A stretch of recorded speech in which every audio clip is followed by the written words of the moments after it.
This week on the Destination Angler. My ancestors were original settlers of Paradise Valley. My David Shorthill was his name, and he actually fought in the Civil War, and he got shot at the Battle of Antietam. He got shot in the gut, and they had left him for dead because they didn't think he'd make it. And he actually crawled to a farmhouse, and where he got, they nursed him back to health.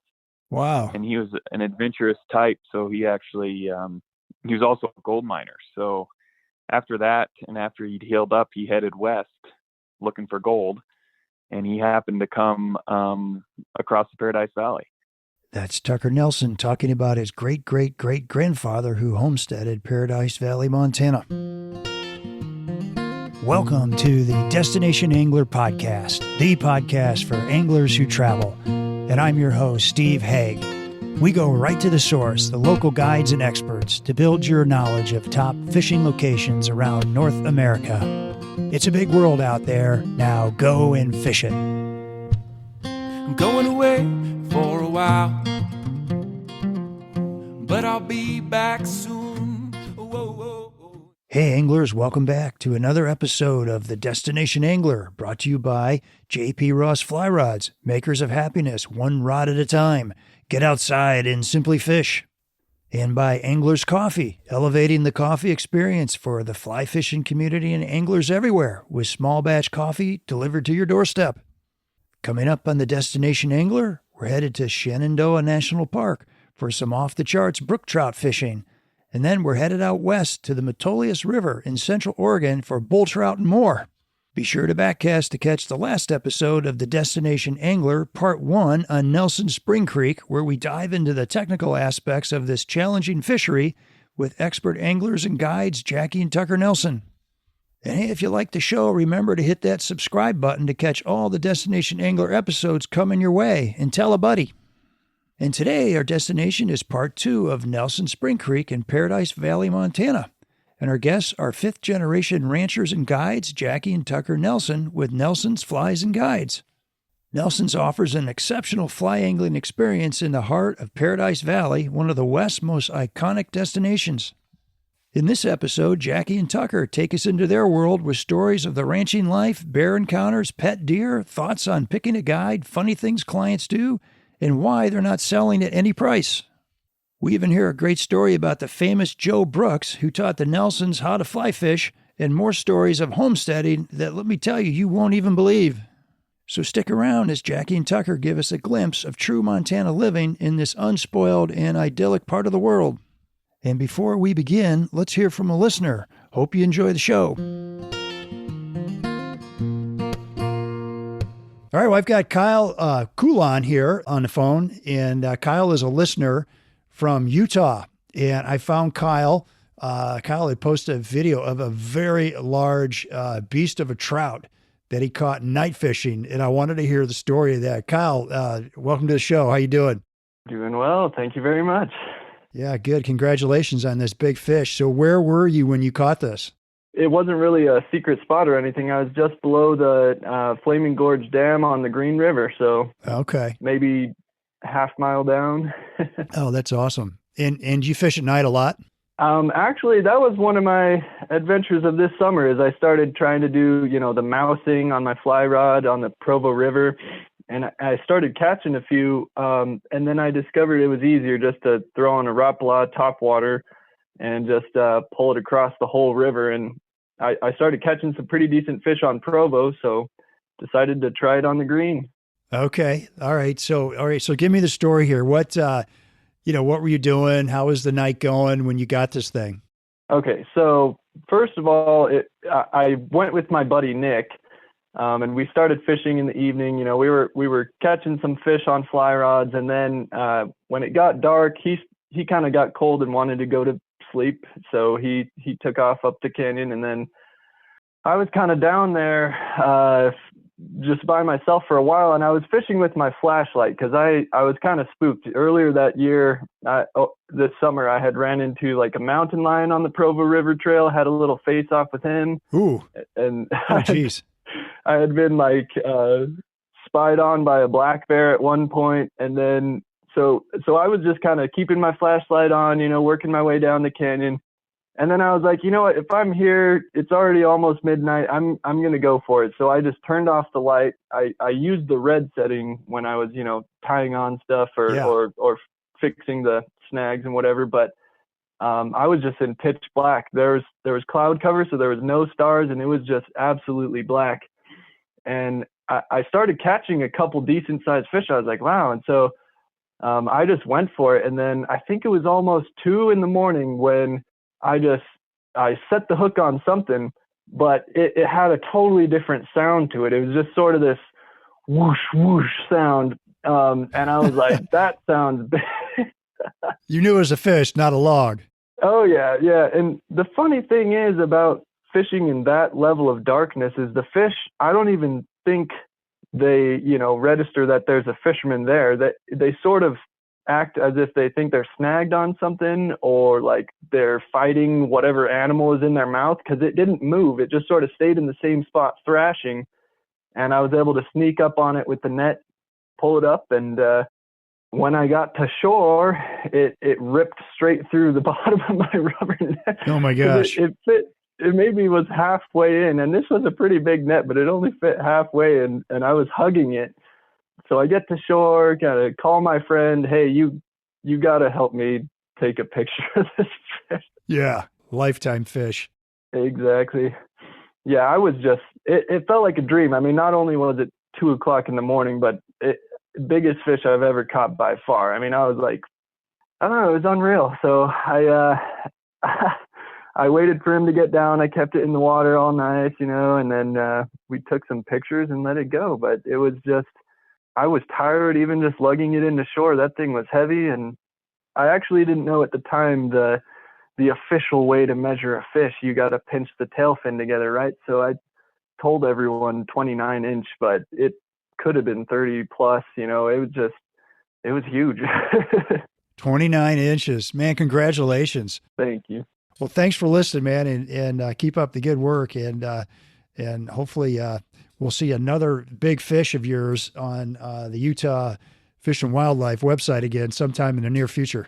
Oh yeah, and you can check out my Provo river fish I've been catching soon on my Kyle in the Wild YouTube video I'm going to release. Kyle in the Wild YouTube.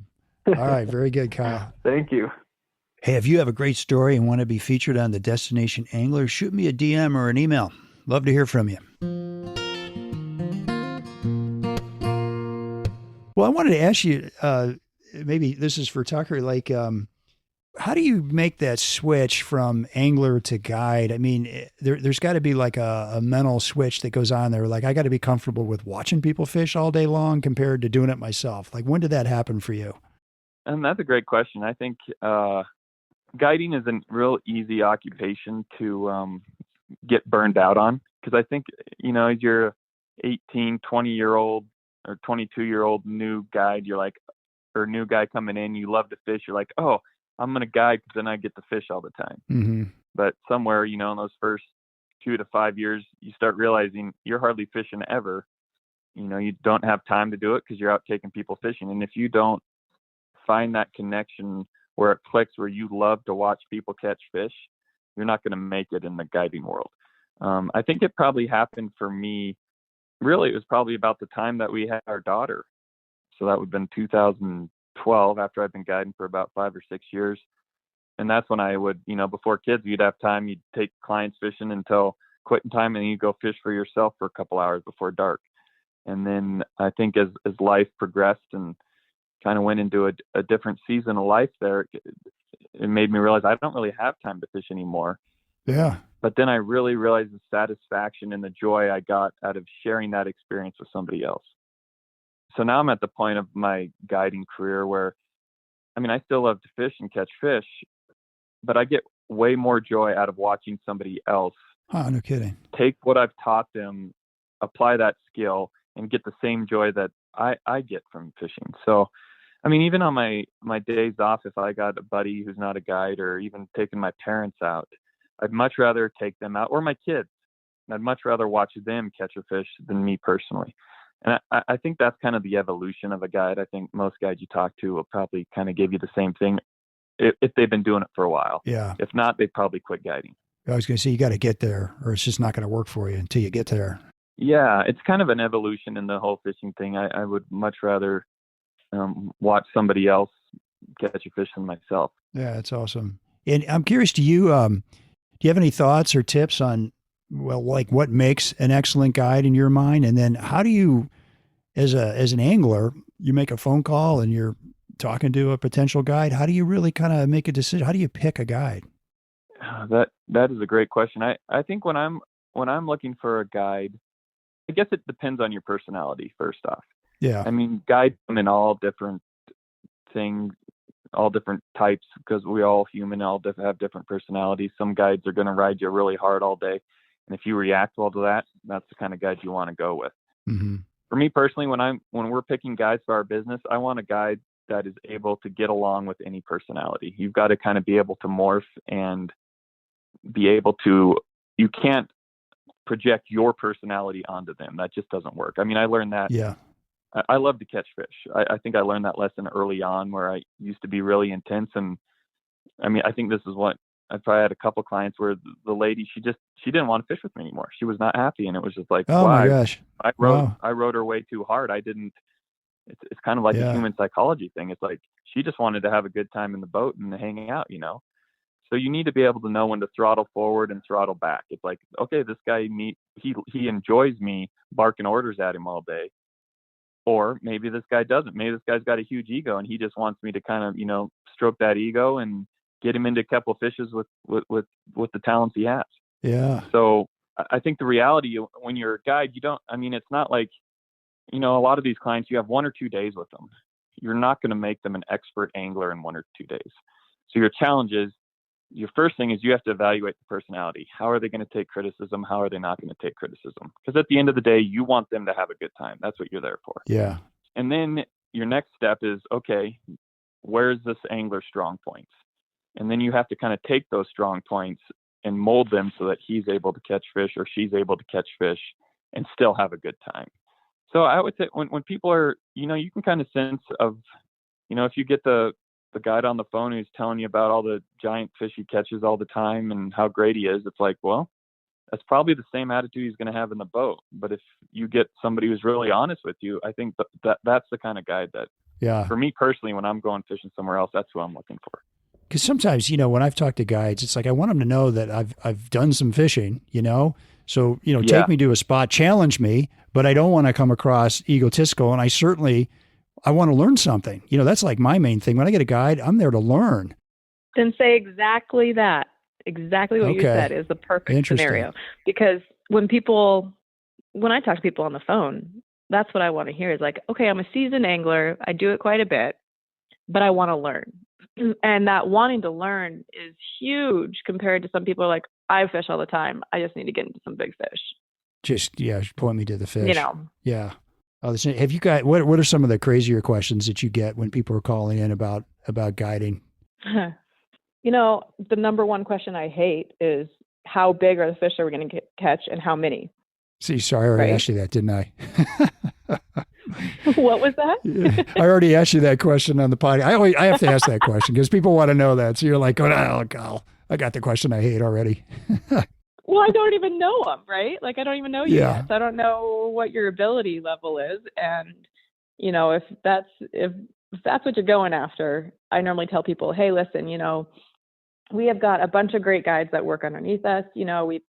However, if your only goal is to catch lots of big fish, maybe you should go somewhere else and look somewhere else because we teach people and we don't guarantee that. So I don't want that pressure on my guides.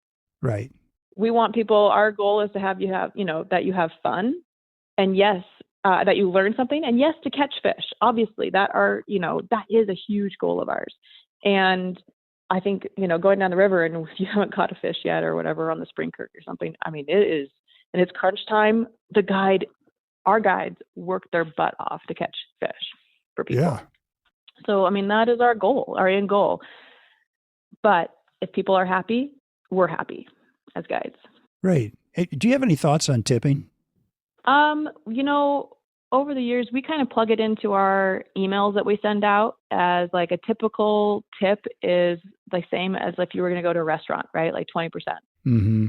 And we try to tell people, tip on how you feel your guide did, if they worked hard, not necessarily if you caught fish or not, but how did you enjoy your angler did you enjoy your guide as an angler? And if so, did they work hard? And if they did, tip them accordingly, right?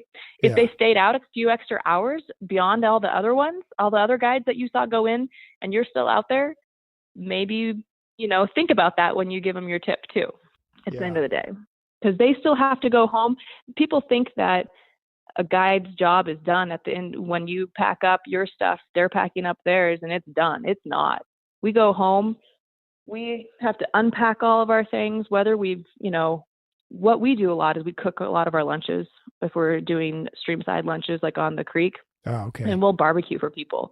So then we're uncooking things, we're doing dishes, we're repacking our stuff for the next day. We're getting ready both physically with all of our stuff and mentally for the next day. And I'm making phone calls and getting back on emails and that kind of stuff, and taking, making sure everybody is up on all of their payments, and all of that still happens at the end of the day. And then I get to spend time with my kids and, just make dinner for them. And then I get to go to bed.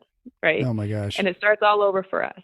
But I think a lot of clients out there think that, the world revolves around them. And, you've been waiting all summer long just to guide me. I'm like, well, no, we do this every day. You got a life. Yeah. Gosh. Yeah. I love what I love what you're saying. And a lot of guides tie their own flies. So a lot of them are home tying up flies for trips too. Exactly. So that's busy. And then you've got a ranch to run, which probably takes up just a little bit of time. Oh, Tucker goes out early in the morning too and changes water early in the morning, then gets his boat ready. Then I drop off kids at, places where they got to go. And then we meet our clients at like 7:30, right? So our day starts super early and ends super late. Hi, everybody. This is JP from JP Ross Fly Rods. We're happy to support Steve and sponsor the Destination Angler podcast. Do us a favor and check us out on our website, smallstreamflyfishing.com. JP Ross Fly Rods and Company has been around since 1997. We've made thousands of fly rods with one purpose: helping you get outside and be happy. So check out our line of small stream fly rods like our Muir 7-foot 5-piece 3-weight E-glass, our famous Beaver Meadow series of rods starting at 5-foot 2-weight, and don't forget our 6.5-foot 3-weight 4-piece, and now our new Beaver Meadow S-glass 6.5, 2-weight, 3-weight, all the way up to 8-foot 5-weight, all in 4-piece. Check us out, please, at smallstreamflyfishing.com. And thanks a lot for listening. We'll see you on the water. Well, I'm curious. It sounds like this is a whole lot of psychology involved in being a guide. I'm curious, what else have you all learned about people, human nature by guiding? Go ahead. You can say it. It brings up a funny thing that we hear quite often, actually, about human nature. You learn a lot about people. And I love people, by the way. I'm a people person. I love chatting with people all day long. I love teaching people. Just being around everybody else. That's my joy. We get the question occasionally, more often than you'd think, like when you get in a boat and you float down, you put in at one point, so you drop your boat off. We get in the boat, we go down river, and we get to our takeout, and we get the question, so did we just go in a big circle? Oh my gosh. Oh, really? Well, they're just not thinking. Or, so are we going to row back up the river? I'm like, oh yeah, definitely. I'm going to put on my big boy pants and I'm going to go row back up. Yeah, no, you're rowing. Yeah.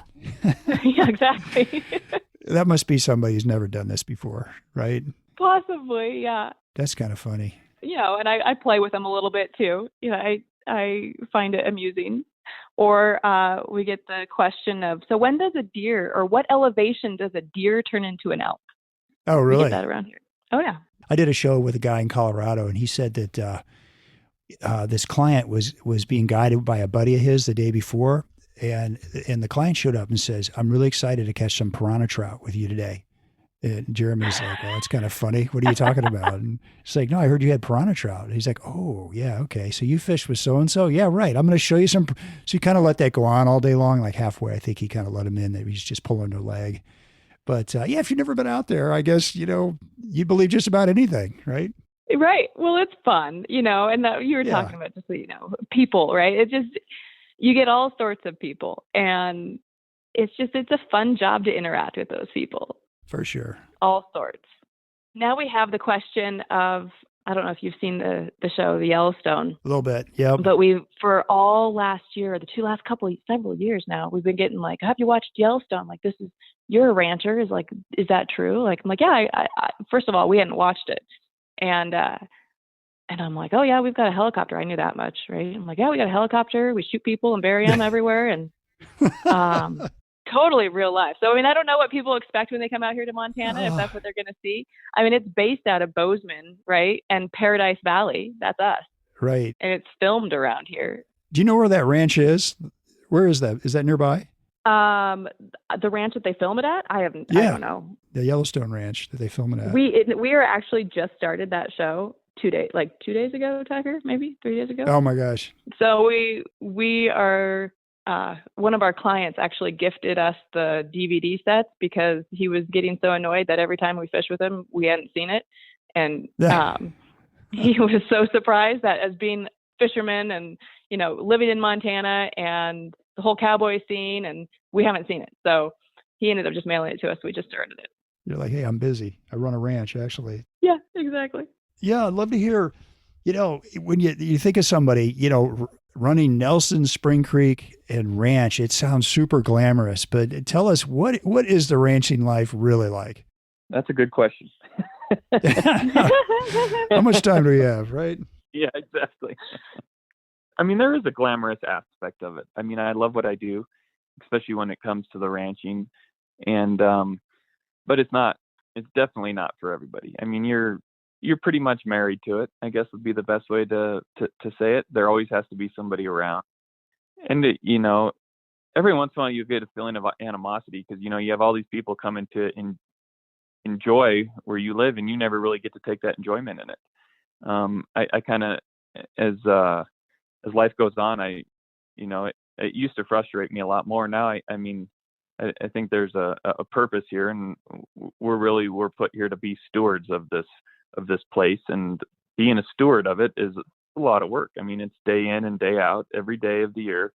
You have something to do, and it doesn't take care of itself. So it's more than a full-time job. You don't get weekends off. If you do want to take a vacation or something with your family, you have to coordinate with the rest of the family to make sure somebody's here. And we're really blessed in the fact that my parents are still here. My dad does all the ranching decisions. My sister moved back a few years ago, so she's here to help us out as well. So that gives us a little more free time. But it's not just the glamorous stuff. There's something to do every day, and it's not like you can not do those things. They have to be done. If not, the ranch falls apart. So right. Like fixing fences, things like that. Yeah, fixing fences. There's always some maintenance, and it snowballs if you try to stop or neglect something. Pretty soon it just gets so overwhelming. It's impossible to get caught back up. So it's constant work, but it's something that we all love to do.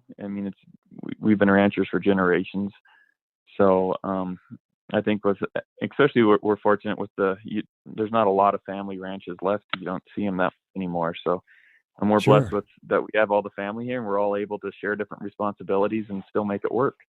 But it's almost like we always talk about this. You have to go somewhere else for vacation. Everybody comes here to vacation, but for us, we have something to do. It's like we have to, coordinate with the rest of the family and then go somewhere else to have a little time off. So. Yeah. Where do you go? What's your vacation spot? I would say, I think Jackie and I would both agree if we go it's usually for fishing somewhere, but usually somewhere warm because we get beat cold and then the wind all winter long. So if we do go on vacation, it's usually on a saltwater fishing trip or couple of years ago, we took the kids down to Belize, which was a lot of fun. That was the first time Ooh. we've taken them to somewhere tropical. So if we do go somewhere warm or tropical, my parents, if they take off, they'll usually go to, Hawaii or somewhere for a week just to get out of the cold and see something different. It's usually something nice, ocean related. Yeah. Okay. What kind of a ranch is Nelson's? What have you guys got there? We're a cattle ranch. We run Black Angus cattle. So we produce beef, and we have about 500 head of mother cows. So it's kind of a full-time job in itself. My dad still manages that aspect of it. I'm active in the management too, but I help him out as much as I can. During guide season, it's a little more difficult, but I counteract that by just starting my days a little earlier and then working into the night. And then I try, when we're doing guide schedules too, we try to block out certain times of year. So we grow all our own hay crop for the cattle, which is a very busy time of year, which unfortunately happens to happen right around guide season. So, and then after guide season's over, I'm back full time helping out on the ranch through the winter time. Our calving season starts in February, and then it kind of runs into our guide season, which starts back up in April. So it's kind of a full circle. There's always something to do. But I would say the great thing about both of them, the ranching lifestyle is kind of a very solitary lifestyle. You're working by yourself a lot. And then the guiding lifestyle is very interactive. So they do kind of counterbalance themselves out. You get your people time, and then you get your alone time. So right. And they're both. I don't know why I picked two of some of the harder occupations. Guiding's a really demanding job, and then so is ranching. So it keeps me in shape, I guess. Yeah, you must love it. Yeah, exactly. If you didn't love it, that's what you'll hear a rancher say that a lot. If you didn't love it, you wouldn't do it. So yeah, there's something to be with the family heritage and generations of ranchers, and it's in the blood. That's cool. Hey, we're super excited to have Angler's Coffee as our newest sponsor. Lifelong fly angler and 40-year coffee veteran Joe Monahan founded Angler's Coffee with two goals in mind. Angler's Coffee offers a full range of coffee flavors and roast styles backed by a 100% no questions asked satisfaction guarantee. The coffee beans are selected for their great flavor and responsible growing methods from small farms around the world. Each batch is roasted fresh daily, and orders are filled quickly to ensure your coffee arrives at peak freshness for you to enjoy at its very best. Let me tell you, you're going to fall in love with this coffee. It's that good. And what's super cool about Angler's Coffee is they support a wide variety of causes and organizations that directly impact the fly fishing community. Currently, a portion of every sale is donated to Warriors on the Fly, an organization that utilizes the therapeutic aspects of fly angling to military veterans recovering from PTSD. And $1 for each bag of their Artist Series coffee is donated to Casting for Recovery, who provides healing retreats for women with breast cancer. So head on over to anglerscoffee.com to check out their great selection of coffees and the organizations they support. That's anglerscoffee.com. And I'm curious, maybe this is for Jackie. Have you got some wildlife that moves through the valley or up in the mountains nearby? Have you guys had some encounters? We do. We've got a ton of wildlife here. We live so close to Yellowstone National Park, but it's known for their wildlife, of course. And there's no fence around that place, so they roam, obviously. And we get occasional elk that come through, tons of deer, lots of, coyotes and fox and that kind of stuff. And then every fall, we get bear that come on our property. They love our apple trees around our place. Oh boy. And so they feast on the apples around here. And, they appear when everybody's, not paying attention sometimes. So they're just black bears. So, we get more grizzlies towards the park, just not on our place. And they're not to be feared too much. Yeah. But I've got a few good black bear stories of our own. We get people that stay at our place. So we've got 7 rooms at our place that anglers stay, and they come and fish here. And they'll take their coolers down to the creek or leave them out by the outside of their room with their fancy cheeses and nice wines. Sure. I remember just this last year, I got blamed. My dog, my black lab, got blamed. My 13-year-old black lab got blamed for jumping up on the back of this big truck and eating this guy's lunch out of his cooler. And I came down, I was like, by the way, I don't even think she can jump up 2 feet anymore. She's super old and crippled. And I'm like, I'm pretty sure it wasn't our dog. Oh, no. I saw a black structure leaving when I, gosh, was approaching my truck. And I'm like, pretty sure it was a bear. Oh, no, it can't be a bear. I'm like, yeah, we get bear around here all the time. So just so you know, maybe just don't keep your cooler, in the back of your truck. Put in your truck next time. Same thing happens when they keep a cooler outside of the lodge. We tell them not to. Wow. And you'll see these little bear prints reaching down the lodge door too, because we've got the lever action door knobs. Sure. The lever door knobs. And so they're so smart, they can get into the lodge and everything too. I mean, they haven't done it, but you can see where they've tried. No kidding. And I remember, Tucker, you remember when I had my Dodge Durango and I was unloading for the day after day guiding, and I had my action packers and unpacking my food and that kind of stuff, and my grill up in the back of my car, but it still smells like fresh meat back there. And I went to go tuck in the kids to bed, and I came back out and I left my hatch up of my car, and there was a cub getting into the back of my car, another cub underneath the deck of our porch deck, and the mama sow was right 20 yards away on our hill. And Tucker had to go over there and scare him out of my car. Oh my gosh, that's probably kind of dangerous, isn't it? If I was in it, yeah. Yeah. Oh my gosh. You ever get nervous, in the evening when your kids are outside playing? No, I mean, they're not after people. They're just after food. They're after trash and apples and that kind of thing. They're more scared of you than we would be of them. I remember when my kids were little and I was up in the middle of the night dealing with both kids, and it's 1 o'clock in the morning, and I hear some banging around downstairs, and I go down and I'm like, hey kids, you want to see a bear? Because I knew they were getting into our trash, because I forgot to put the trash in that night into our house, because I got to pull the trash in every night. And I forgot, and I was like, oh man, that bear's getting into it again. So we go down there, and I flip on the lights, and he's standing up eating trash out of the trash bin, maybe 1.5 feet from us through a glass window. Wow. And so my daughter looks at this bear, and she's like, Mom, that bear's got long fingernails. I'm like, not very many kids can tell people how long, right. fingernails of the bear, are. Exactly. Oh my gosh, that is close. Oh man. So Tucker, this question's for you. So you're a 5th generation rancher. So give us a little history of Nelson's in the area.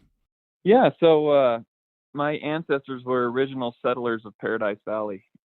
My David Shorthill was his name, and he actually fought in the Civil War, and he got shot at the Battle of Antietam.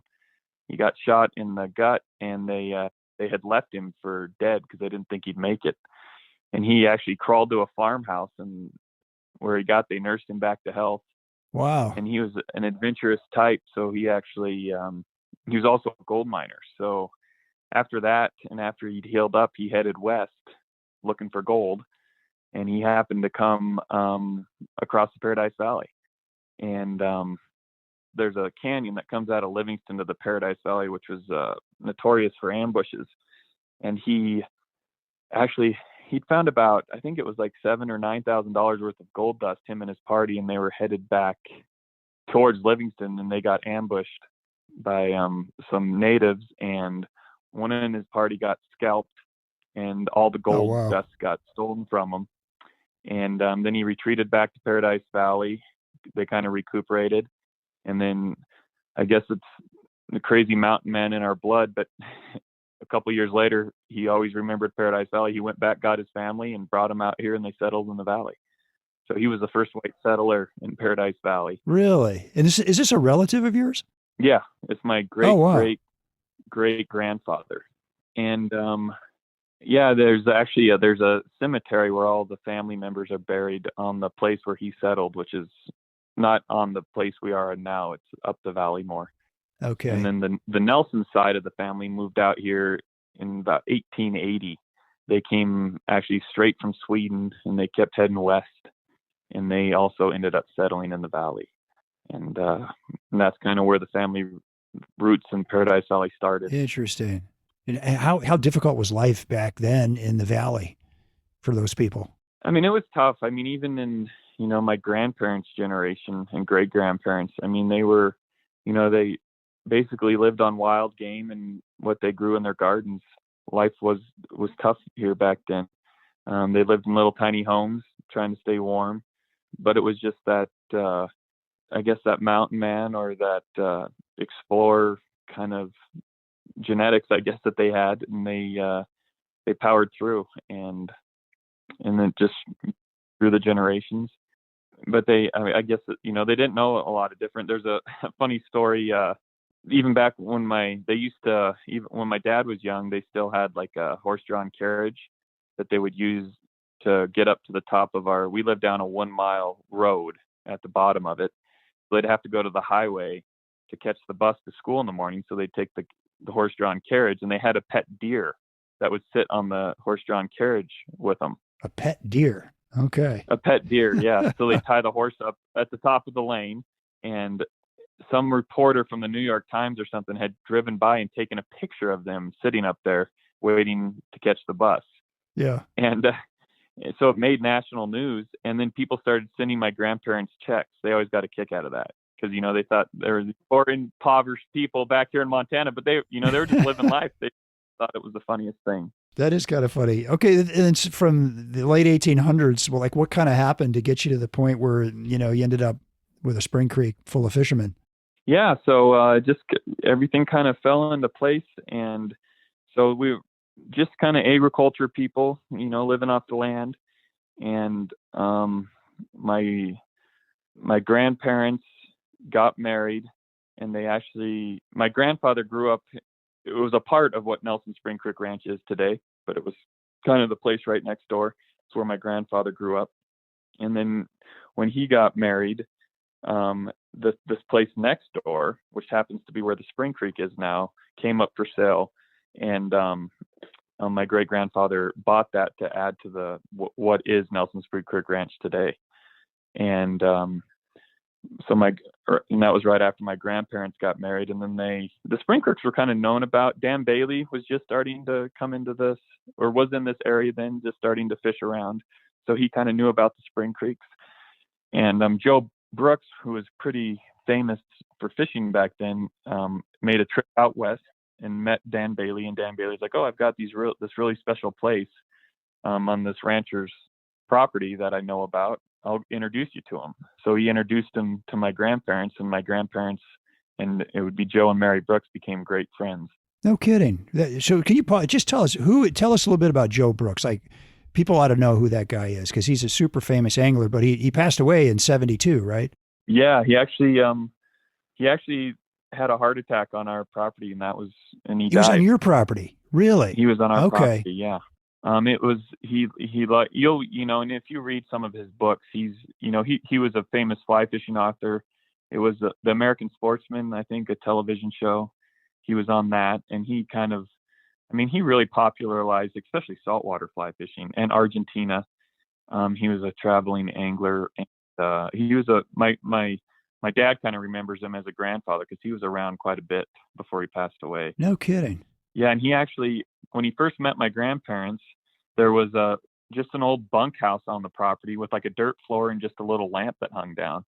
And he actually asked him if he could lease it. So I think it was like 10 summers he came up, and he stayed the whole summer, and he'd write and fish around the area. In that bunkhouse? In that bunkhouse, yep. And he kind of, he saw the potential of this area, and he was like, and because he'd fished over in England, he's like, and he kind of gave him the idea of a rod fee structure. And part of that idea stemmed from fishing was starting to be popular, and he just saw the pressure on the creeks were starting to increase more and more. What year is this, Tucker? This was in the 1950s. Okay. And I think it was 52, I think, when he met my grandparents. And it was 1960 when they started limiting the number of anglers and doing the rod fee thing.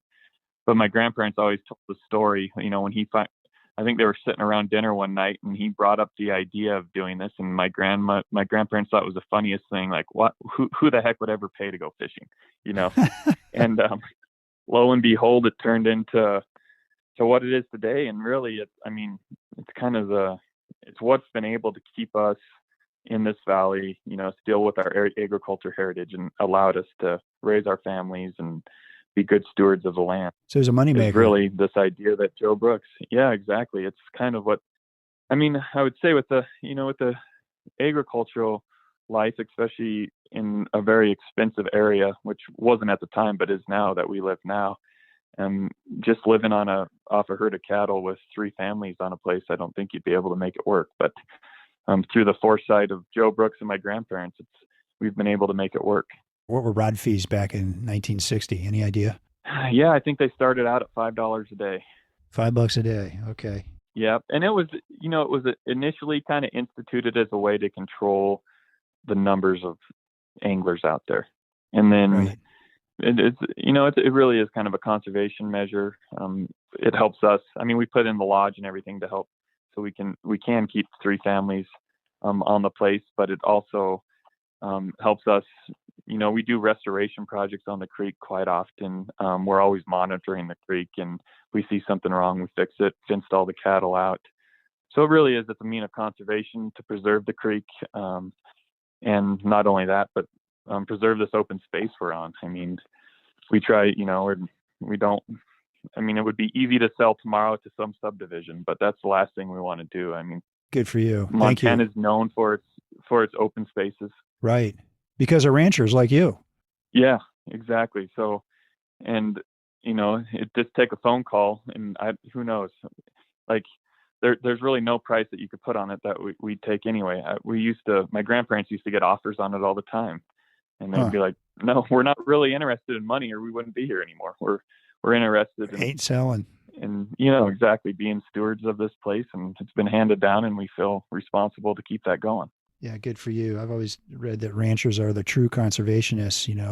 They're not just in it for the money, like what you guys are saying. You're right. Yeah, if you're in it for the money, especially in this valley, you would have cashed in long ago. A long time ago. Yeah, sell the land. Exactly. And I also read that Joe Brooks was actually mentored Lefty Cray. So that tells you a lot right there.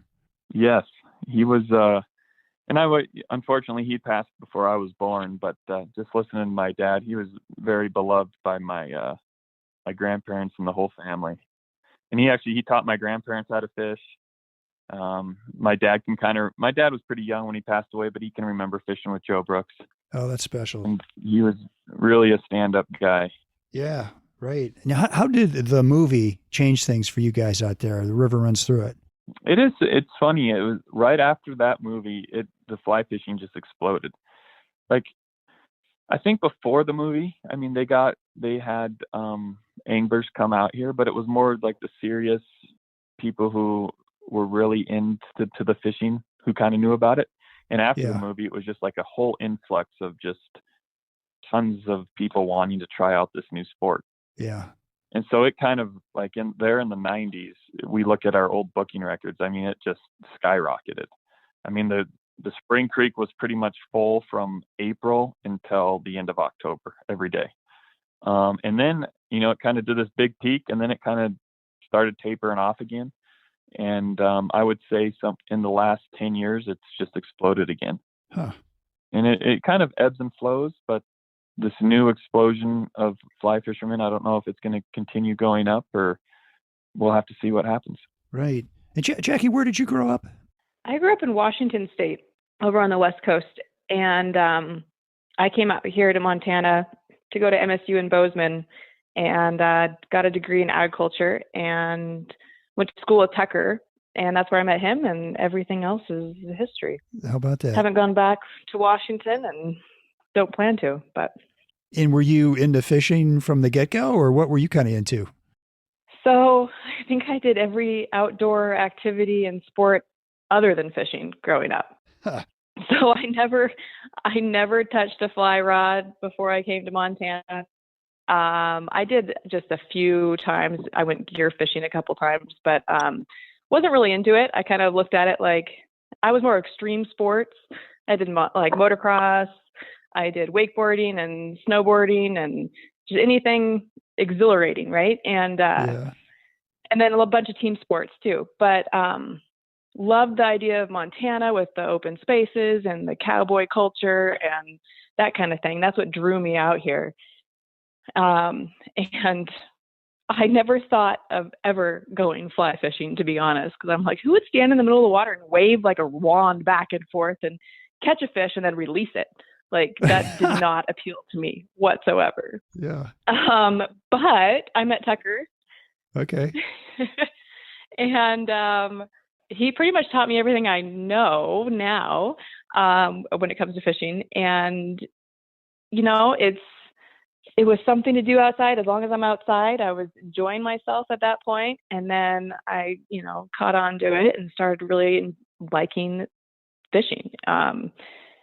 And I had a day job in town in Livingston, and I used to work for the conservation district as their administrator, and the watershed groups, the local watershed groups, as their coordinator. So I would be like the liaison between government agencies and landowners and grant writing and all that stuff, and putting on meetings for the ranchers. But I love my job. I really did. And then I ended up having my daughter, Morgan, and Tucker suggested becoming a guide. And at that point, I've been fishing quite a bit with him.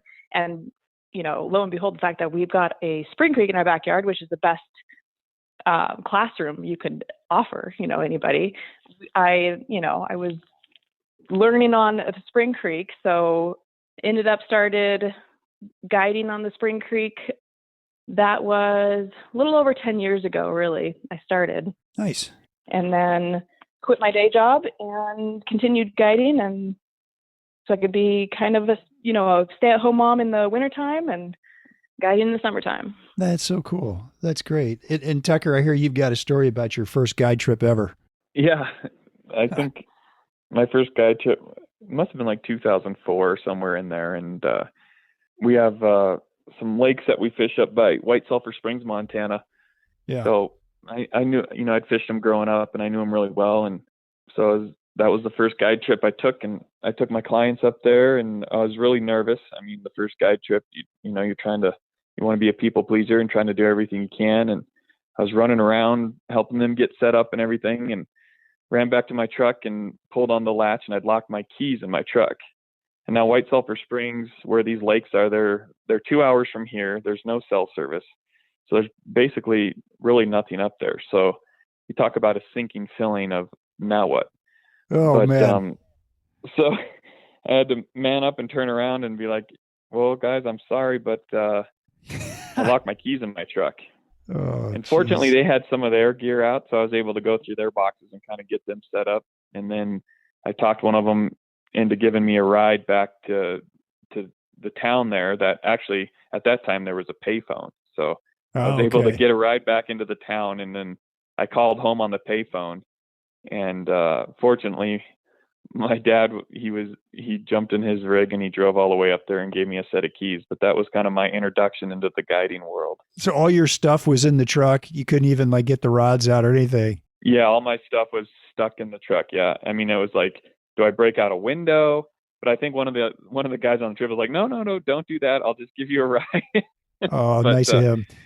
Yeah, that was my introduction to, and I'm sure, I mean, being young guides, everybody probably has a story like that where they're just nervous and trying to figure everything out, and then, oh no.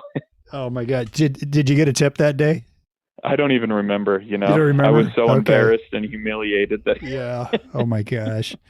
Oh, that's funny. Well, you're nice to share that story. Like you said, I'm sure just about every guide has got a early guiding story like that. And yeah, exactly. Jackie, so you had an interesting float trip once on the Yellowstone with some high winds. Is that right? Well, I think Tucker was mentioning earlier how nasty our winds can be around here. Yeah. And I had a guide trip scheduled. It was in October, I believe, either end of September or beginning of October. And only like the real dedicated fishermen come out that time of year, just because you never know what you're going to get out here for weather. You could be fishing in, 4 feet of snow or hailing or nasty winds. Well, in the summertime, it doesn't blow as much out here. But in the fall and the winter and the spring, we can get like 50-mile-per-hour winds, constant. And it just is nasty. So I had these 2 clients, love them to death. They're great guys. And still fish with them, just so you know. And they were persistent about wanting to go on the Yellowstone River. They're like, we want to float the river. And I'm like, you guys, please listen to me. Like, listen, it's forecasted to be like 50-mile-per-hour winds today, like 30-mile-per-hour with 50-mile-per-hour gusts. It's not a good idea. It's north wind, which is going to be a headwind for me. And they're like, no, we got it. We really want to go. And I tried my hardest to convince them. And, at that time, it's like, I don't know. Do you say no as a guide? Or do you do what your clients want? This is one of those instances where you probably should trust your guide because they're local and they know what they're talking about. Yeah. So got on the river. It wasn't too bad. Got a few fish, had lunch, had soup on the side of the river because it was freezing cold out. And then the wind picked up and it shifted from south to north. And I'm like, oh no, here it comes. Wow. And we ended up where I had, I told them, you're not fishing, you're sitting down, and you're not going to, you're going to be burying your head pretty much the whole time because I want as much, at least wind resistance as possible. So I'm trying to get through this headwind. So I'm pushing and rowing through. And my back angler, he turned around and he was facing the other way to get out of the wind with his face. And he kicked my plug out and I didn't know. Oh, so no. I'm pushing through this. We're trying to row and I'm, inching along down the river and I'm filling up with water. Oh my gosh. And I look down. I'm like, oh crap. So I'm like, put your thumb in it. So I told him to put his thumb in and would try to get to the side as fast as possible, but it's blowing. So it's really hard to get to the side. And so I get to the side, I put the plug back in, start rowing down river again. I'm the only one out here, only dumb one to actually keep one on this day. Yeah. Yeah. And it took us, with this headwind, I was literally getting out of the boat and pulling it down I tied my anchor rope to the front of the boat and I was pulling it and walking down the river wherever I could. And whenever there was a little bit more speed, I'd get in and try to ride it down through the riffle or whatever it was that had more velocity, and then get out and pull and then we'd have these sand storms, like where the gust of wind would come and you could see the sand coming down off the river and just sand blast your face. Sand. Never heard of that. Sand. Well, because it was coming off, we were on the river and we've got sand beaches, and it'd pick up in like little tornadoes, right? And you'd just get blasted by sand. So needless to say, every time from here on out, they listened to my recommendations because I think they only got to fish like 2 hours that entire day. Oh my gosh. Catch anything? I don't even remember, to be honest. It was such a miserable day. I think so. Yeah. It doesn't matter. Yeah. Yeah. It sounds like everybody learned some lessons that day, right? Yeah. Oh my gosh. Well, all right. Well, we're kind of wrapping things up here, and I'm curious, Tucker, what are you most proud of about all this? That's a good question. I think there's a deep love. There is a deep love and respect and a feeling of duty that has come down through the generations on trying to do what we can to not only keep this land from being subdivided, but being good stewards of it, conserving what is Nelson Spring Creek. I mean, it's our namesake. Sure. And I would say there's a lot of pride every day going out, even though the work's hard, and knowing that we've been able to, through all the ups and downs, keep this property in the family and keep it open so other people can also come and enjoy it. That's awesome. Thank you. Yeah. From all of us, all the anglers, really love the world's a better place with Nelson Spring Creek in full operation. Love that. Oh, thank you. I appreciate that. Oh man. Yeah. Jackie, what about you? Well, that leaves me a hard spot. Tucker. Yeah. he took all the glory there with that answer.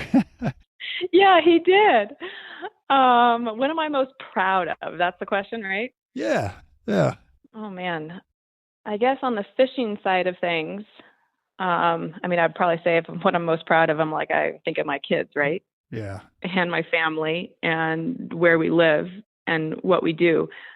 I guess on the fishing side of things, I'm proud of the progress that we've made over the last 15 years as a business, as a small business in such a competitive industry. I feel like, we live in a mecca of a place where people come to fish all over. And I feel like Tucker and I have worked really hard at what we do, and we've created our own little niche in a way, to where we've got guides that work underneath us that are amazing, and we train them for the purpose of, being Spring Creek specialists and that kind of thing.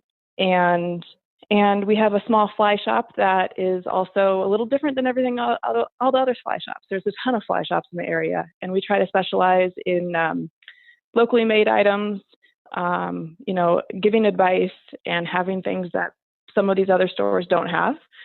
So I'm proud of the progress that we've made, the reputation that we hold, and I'm proud of all of the people that work underneath us and the people that all of our clients that keep coming back. Oh, that's wonderful. Yeah, that sounds really neat.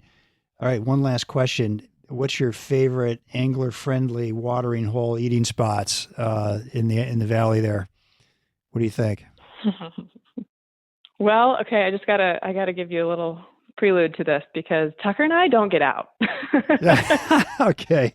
We don't get out much. So it's like we cook, we barbecue. My favorite watering hole is my back porch or my fire pit. And I love having my other guides back here, enjoying a few beers after we are done and swapping stories, and watching my kids run around like crazy. So that's my favorite.